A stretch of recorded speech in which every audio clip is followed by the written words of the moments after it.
Assalamu alaikum. Bismillahirrahmanirrahim. Dans cette vidéo, on va rappeler un conseil que notre cher nous a donné. Sidi Mohamed Fawzi Al-Karteri, à l'adresse Activation Secret, concernant la lecture du Coran. Il nous a dit que tous les versets, ils nous concernent. C'est-à-dire que le lecteur, quand tous les versets qu'on va lire, tous les versets qui vont nous impacter, qui vont nous faire réfléchir, tous ces versets, ils nous concernent personnellement.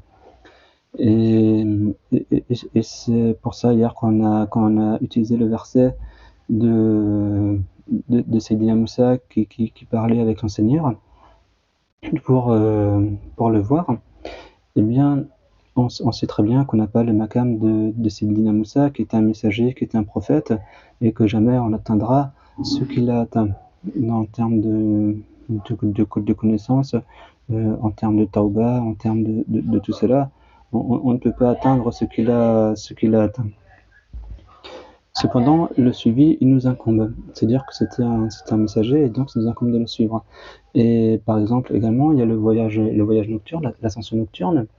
Et donc, cette ascension que le prophète, salam, il a fait, et ben, si c'est mentionné dans le Coran, si il y a les hadiths, c'est pas par hasard. Et Sidi Cheikh nous enjoint, nous-mêmes, les disciples, à faire la même chose, à suivre le modèle prophétique, et de traverser de cheminer jusqu'à ce que le premier ciel s'ouvre, puis continuer jusqu'au deuxième ciel, et ainsi de suite, jusqu'à atteindre la limite ultime et traverser. Et ça, c'est notamment expliqué au travers des 7 lectures.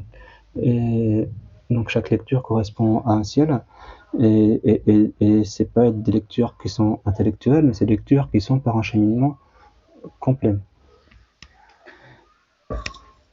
Et également tous les versets qui concernent les peuples de Noé, par exemple, les peuples de Houd, les Bani Israël, et ben tous ces versets-là, ils nous concernent aussi en cheminant. C'est-à-dire que ce sont des avertissements et des pièges dans lesquels il ne faut pas tomber.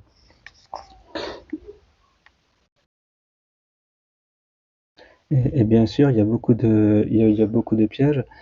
Il y a beaucoup de pièges vraiment. Et également, il y a beaucoup d'indications à suivre concernant le messager d'Allah et le prophète. Et donc, pour cette lecture du Coran, eh ben, il nous faut nécessairement un guide, parce que sinon on va être perdu entre les versets qui peuvent paraître contradictoires, etc. Ou bien tout simplement on peut commencer à suivre le Coran selon ses passions. Et du coup, il faut suivre la façon dont le cher il va lire avec les disciples. Et le cher, durant ses assises, il nous rappelle certains versets, certains hadiths, il nous recommande de lire telle et telle sourate. Et depuis les années qu'on chemine avec lui, alhamdoulilah, du coup on voit qu'il met certaines sourates en avant selon les époques. Et c'est ces sourates-là, ces versets-là, qu'il faut étudier à ce moment-là, qu'il faut vivre, mais pas une étude simplement intellectuelle, pas simplement de la mémorisation, mais vraiment de vivre la réalité de ces versets selon ce qui est attribué à chacun.